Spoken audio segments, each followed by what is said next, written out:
Hello everyone. So today I'm here to propose our Arcnet India's first certification course on role of Iqac and good documentation practices for Naac accreditation of affiliated institutes, general, undergraduate, and postgraduate.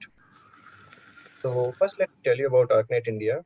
So Arcnet India stands for Accreditation, Ranking, and Certification Network of India, and it is an initiative of Premier Research Solutions India to attain the academic excellence through networking of professionals working in the area of accreditations, ranking, and certifications.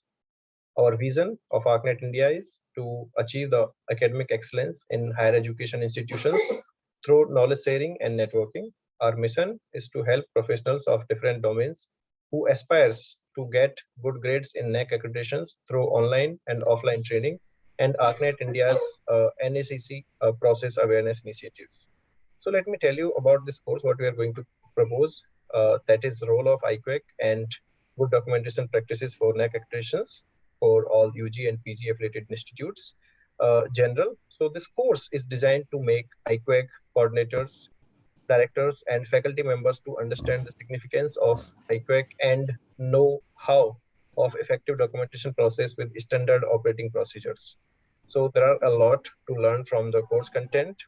And this course, if I tell who can attend, all the faculty members, administrators, members of internal quality assurance cell, researchers, the office staff of academic exam and students, and people from academic section, admission section, or any other who wants to learn about the next process of accreditations can join.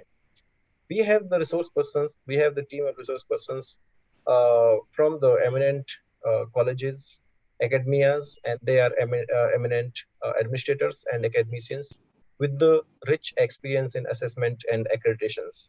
Our course duration is 2 weeks, and every day we'll be conducting 3 hours class in the evening times, and the total duration of the course is 30 hours for 30 modules.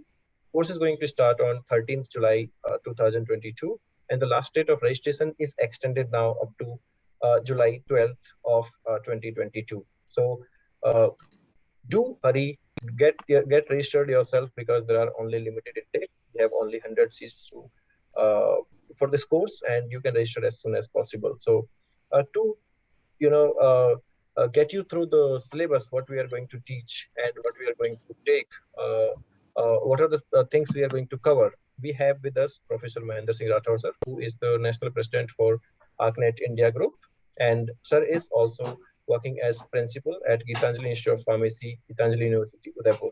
So welcome, sir. Over to you. Yeah. So, Dr. Ajit, good afternoon, and good afternoon to the audience who are watching this video. And I welcome on behalf of Arcnet India. And as Dr. Ajit said, that this is the course, first certification course of Arcnet India, and I'm going to brief you about the course content and exactly what is going to be delivered by the team of experts. Experts includes the academicians, the administrators, and the person who are having very enriched experience in the NAC assessment and accreditation process. So let me share my screen with the course content. So here I'm going to share with you about the course content of this Arcnet India's first certification course, and we would be discussing the complete assessment and accreditation process in 20 modules, and last module, that is 20th one, would be including the exclusive provisional NAC accreditation process. And all these content have been designed in view of the recent changes of the NAC assessment and accreditation process that are being given in the NAC manual. The recent changes were done on the 27th of May of this year for the affiliated institutes, UG and PG both. So let's discuss one by one about the course content. The chapter 1 or module 1 would be covering the general introduction of the NAC assessment and accreditation process, and what is this, to sensitize the faculty members who are new or just to brush up the things. Then there would be a explanation about the quality mandate of UGC, and then what are the various benefits of accreditation. Then there are various steps, so we will discuss in brief about the different steps, that is HEI registration, IIQ submission, and documents required, then SSR submission, the DVV clarification, peer team visit, conduct of student satisfaction survey, and the Naac grade declaration. So the whole process would be summarized here, and then each step would be discussed in the forthcoming modules. The second part is the how to constitute IQAC. Here, one important thing we have to notice and make very careful selection while constituting the IQAC. The Naac has given the specified format, and according to which the IQAC is to be constituted, and there are various functions to be performed. This would be the key body in the whole assessment and accreditation process. Then in the next module, we will discuss about the preparation of standard operating procedures for IQAC functioning and documentation. So what does this mean? This means that in the institutions who are having the multiple departments and the multi-faculty and institution having the largest strength of the students, so here the documentation would be very vast, and there must be certain standard operating procedures to be followed by IQAC in order to maintain the uniformity in the documentation from the every corner of the institute. So in this module, we will discuss that what are the SOPs to be followed by IQAC. In the fourth module, the functions of IQAC and constitution of various committees for the Naac documentation and to implement a quality system. So this thing would be discussed in detail, that different functions, that what IQAC has to do exactly, and IQAC would be functioning through constituting the various committees at the institutional or departmental level, whichever would be required for the efficient Naac documentation, and to implement a quality system to monitor the 360-degree view of the quality assessment. So this is a very important thing. And then in the next module, chapter 5, that we will discuss about the explanation of the organizing of quality related events that are specifically asked by Naac, and along with examples it would be explained.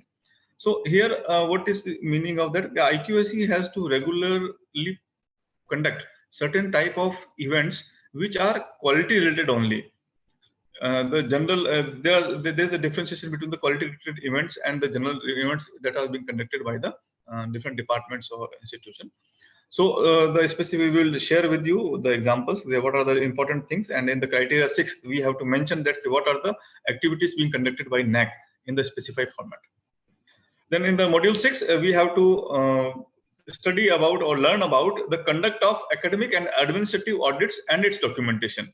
This is a very important part, and again in the criteria 6 the things would be asked about the academic and administrative audits, how is to be done, and what are the various things to be covered in the academic audit, and what are the things to be covered in the administrative audits.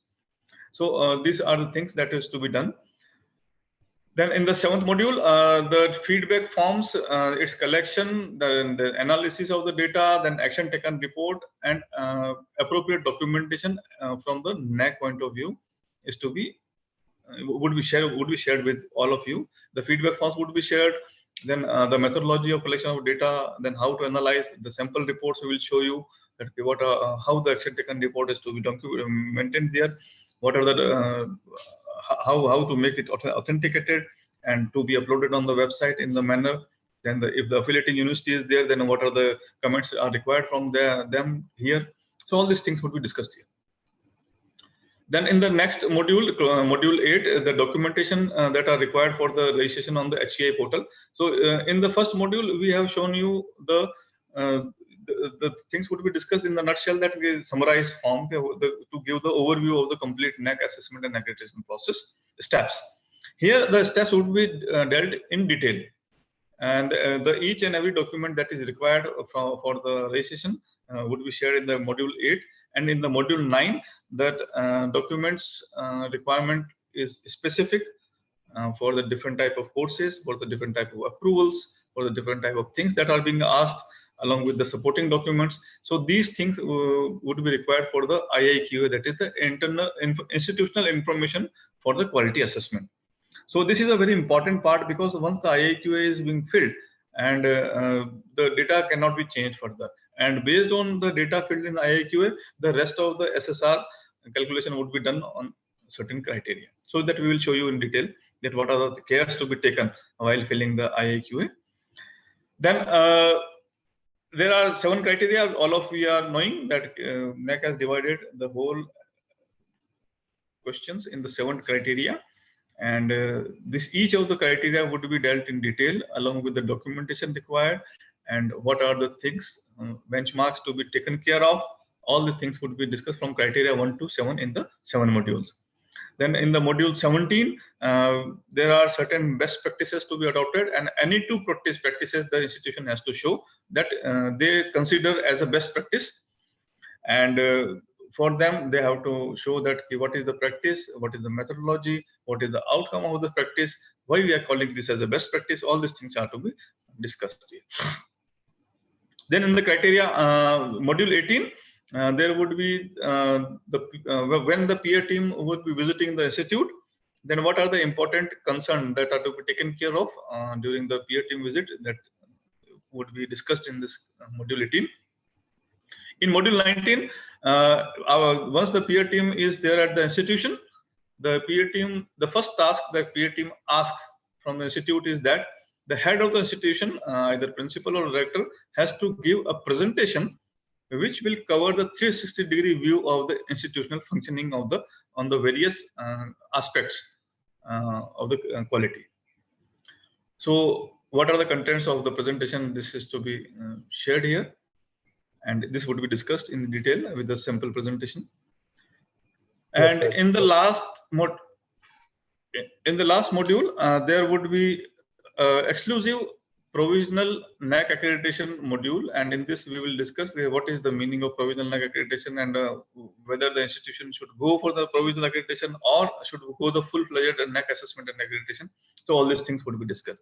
So here this module would be covering all the aspects of the Naac assessment and accreditation, and this is for sure that if one attend the modules with attention, then they will be certainly getting a useful insight in the complete Naac assessment and accreditation. So thank you very much for kind listening. Dr. Ajit, over to you. Yes, thank you very much, sir, for explaining that what we are going to cover in our upcoming Arcnet India course. And I hope it will be very useful for everyone who is looking for Naac accreditations, provisional Naac accreditations, and who are even working towards getting their Naac accreditation in upcoming sessions or upcoming year. So I hope they can register, and we have our special discounts going on if they are registering. They can contact us for the special registration discount, and we can offer the special registration discount for all of them, whoever wants to register. So we are looking forward to get the people on board for this course. So thank you very much, and I invite everyone to register for this course. Thank you. Yeah.